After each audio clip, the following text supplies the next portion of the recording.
Hello students, welcome to the lecture for today. Please go ahead and pause your screen here to complete your bell work. Today we're going to talk about ways to represent a function. For example, if we're trying to describe height as a function of age, we can use h to represent height, and we could use the descriptive variable a to represent age. If we name the function f, we write the following. We can write h is a function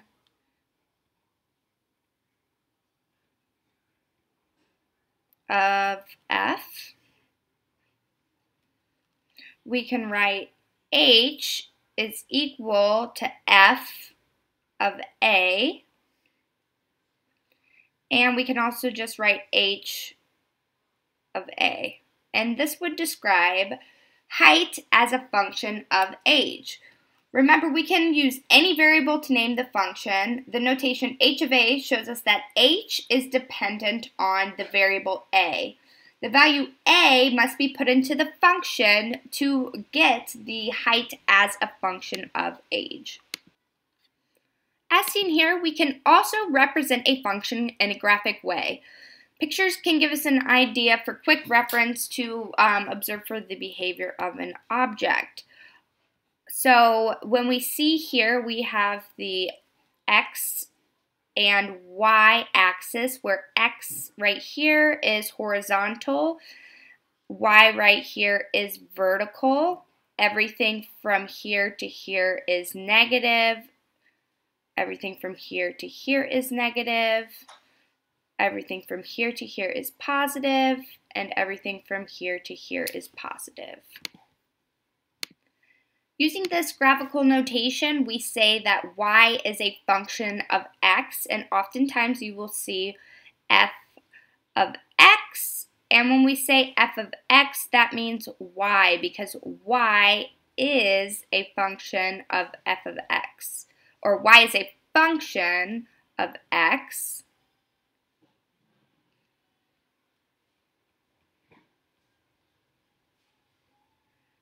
which means when we change the value of x, then the value of y will change.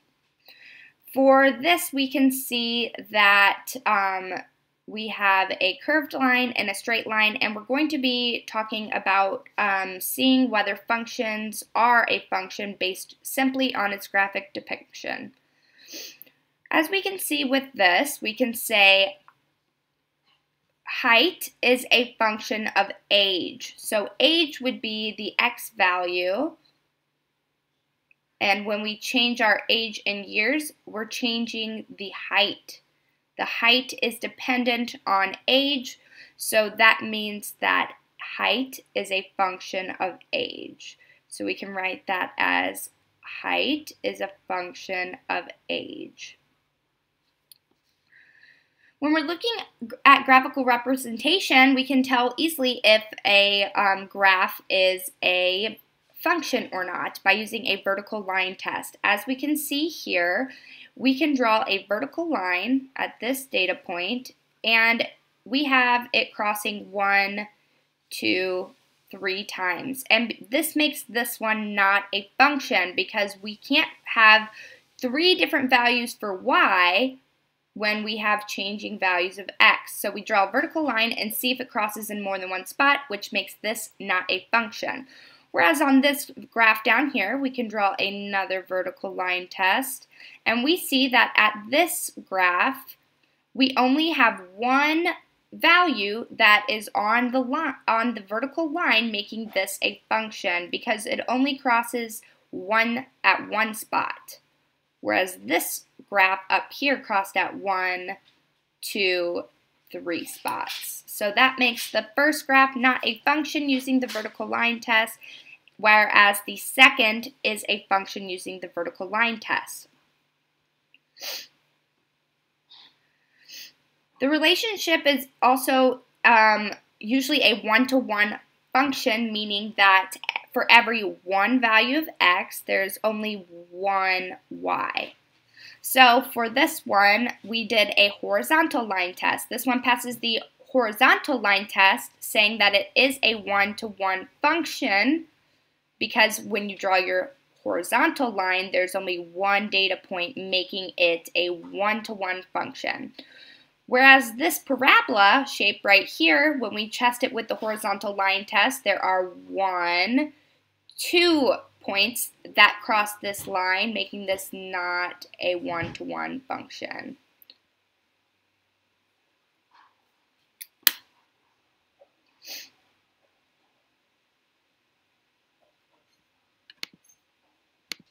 Similarly, we can define a function by whether it is increasing or it is decreasing. So for increasing functions, we're expecting to see that the function is going up as we go from left to right on the graph.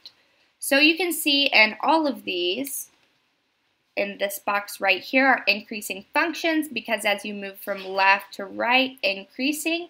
As you move from left to right, we're increasing, because if you remember, our negatives are down here in this part of the graph. Negative, negative, negative. This is both positive, positive, and positive. So it goes from negative, negative, negative to positive, negative, negative, negative to positive, and negative, negative, negative to positive. So all of these are increasing functions. When it's decreasing, we're doing the complete opposite. We're going from a higher number to a lower number. So when we go from left to right, we can see the graph going in a downward motion here, in a downward motion here, and in a downward motion here. And we always read these graphs from left to right to describe whether they are increasing or decreasing. Now you can see certain graphs that are going to have maximum points and minimum points. The maximum point is going to refer to the number that is the most increasing number, and this one right here would be the local maxima. This is the highest point on the graph. It is the most positive value of y for x, right? Because we're worried about the y value as it is the function of x. And right here we have the local minimum, because this is where we go from the most decreased point. And as we read this graph from left to right, from the start of our graph to the local minimum, our graph is decreasing because it's going down.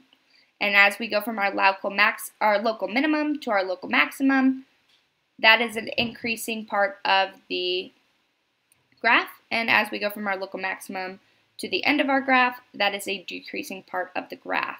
So together, the local maxima and minima are called the local extrema, or local extreme values of the function.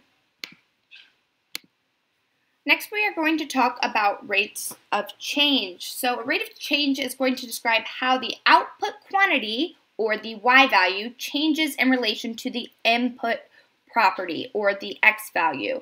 So we're going to have x be the independent variable and y be the dependent variable, where y changes when we change x. So we're going to start by giving you just a list of numbers. So I'm going to pause this so I can write those numbers out. Okay, and as you see, we have a set of points right here. We have 0, 1, 2, and 3 for values of x, and we see that y is changing as x is changing. Now, without a full graph and without a full set of data points, we really couldn't tell if this was a function or not. Another way to write the x values next to the y values is 0, 10, which would stand for 0 as being x and 10 for being y. So we put an x, y to write the nominal version of these data points. Now we're looking to find the change, or delta, which is the symbol meaning change, in y over the change in x. Well, how do we find the change in y? Well, we take the change at 1 point, so 55, but we have to use this 1 then on the bottom to find the change in x, which is 1. Then we can find another point. So we're going to use 10 here, so minus 10.